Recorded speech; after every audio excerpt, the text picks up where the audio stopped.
oftentimes we think of, all right, it's time to stop this and do learning. But if something's coming up, either an emotion or a safety thing, or it's not clicking, just skip it. It's way more important to try to maintain a healthy connection than it is to try to force learning to happen. Because if the environment's there, the learning will happen. But if it's not, there's nothing you can do that can force it. Right. Yeah, definitely. And it's those connections, as we've been talking, since we started.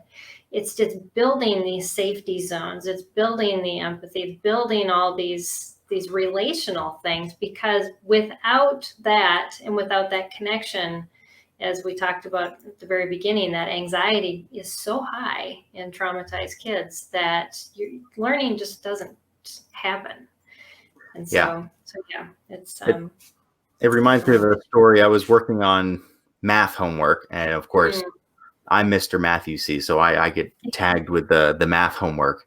So it was our 7-year-old who was in 2nd grade at the time.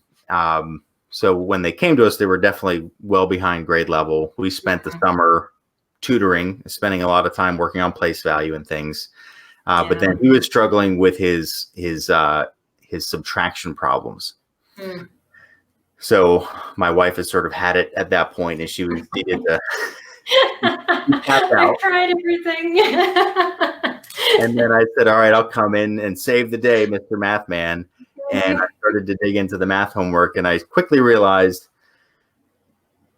math wasn't the issue that night. So I've tried a couple different reset methods. So the first was, all right, I said, all right, we're going to take a break. We're going to stand up and do jumping jacks.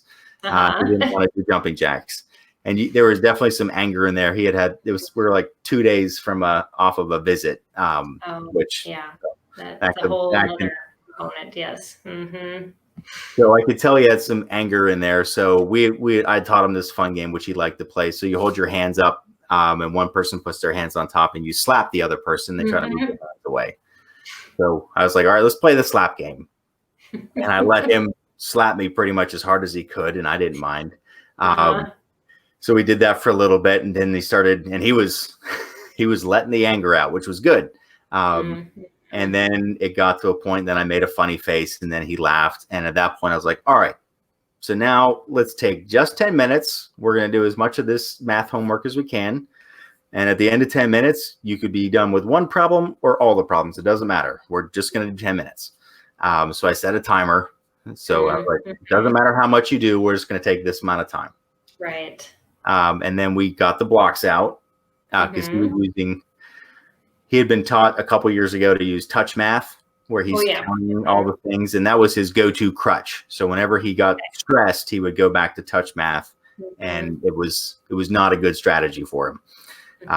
So we pulled out the blocks, and he focused, and we were able to get the whole subtraction sheet of homework done. And he got all the problems right, built every single one, and he did it in 9 minutes and 59 seconds, and he came in right on time. So, but it took a couple resets to get to that point. Right, but you took the time to connect with him and to deal with the underlying issue that he was struggling with, that he couldn't even identify, and that's what allowed him to learn.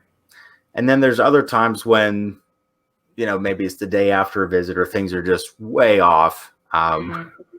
We just say, we're not doing homework tonight. And most parents, I think, should do this, but we definitely did it.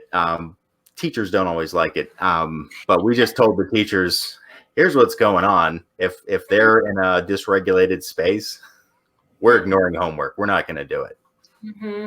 Yeah, well, you're advocating for them. I mean, that's because they're not going to learn anything. So if it's not beneficial for them to learn either the discipline of doing something or the actual work, if they're not in that space to learn, then we're not going to try to do it. We're going to spend more time connecting or finding out what's making them feel safe. How do we make them feel loved?